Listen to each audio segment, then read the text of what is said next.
School of the Prophets. The Lord has said that he desired to have a school of the prophets, which I have commanded to be organized. Doctrine and Covenants, section 90, verse 7. See also 88, verse 27 through 41. Joseph Smith said that the Lord had commanded them to establish a school for the prophets. This is the word of the Lord unto us, and we must, yea, the Lord helping us, we will obey, as on condition of our obedience he has promised us great things, yea, even a visit from the heavens to honor us with his own presence. We greatly fear before the Lord, lest we should fail of this great honor which our Master proposes to confer on us. Teachings of the Prophet Joseph Smith, page 19. You have read, probably, that we are starting the School of the Prophets. We will start this School of the Prophets to increase the knowledge. Tomorrow evening, we shall commence our course of lectures on theology.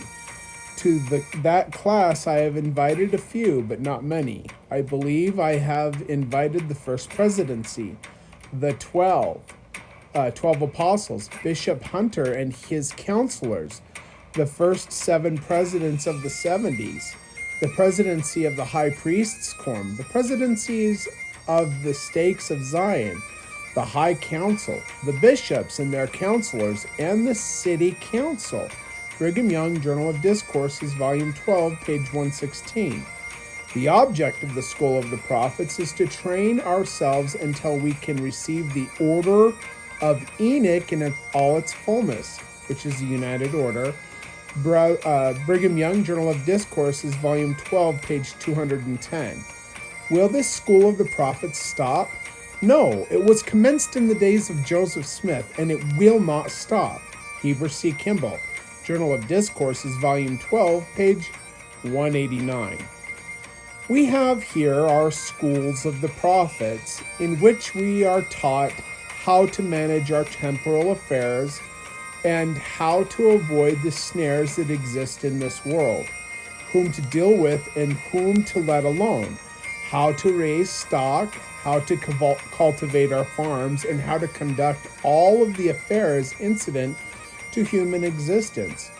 We are also taught about God and eternity, about our associations before we came here, our relationship to God at the present time, the destiny of this and other worlds, and everything pertaining to this life and that which is to come. Joseph F. Smith, Journal of Discourses, Volume 12, page 349. But today in the apostate church, shortly after the turn of the century, the School of the Prophets was discarded. So why did they discard it? I don't know. And who was invited to the School of the Prophets? It wasn't just the First Presidency and the Quorum of the 12 Apostles. It even included all the bishops of Zion, all of the stake presidents of Zion, all of the presidencies of all of the quorums of Zion, and the City Council. The other thing, too, about the School of the Prophets is we're all meant to be prophets of God. Not just one person standing at the head. God is no respecter of persons.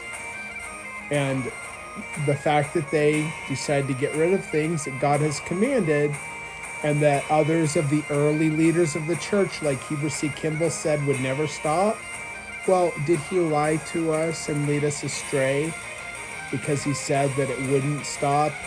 And did God lie to us and say this is for a time and all eternity, that he wants us to do these things?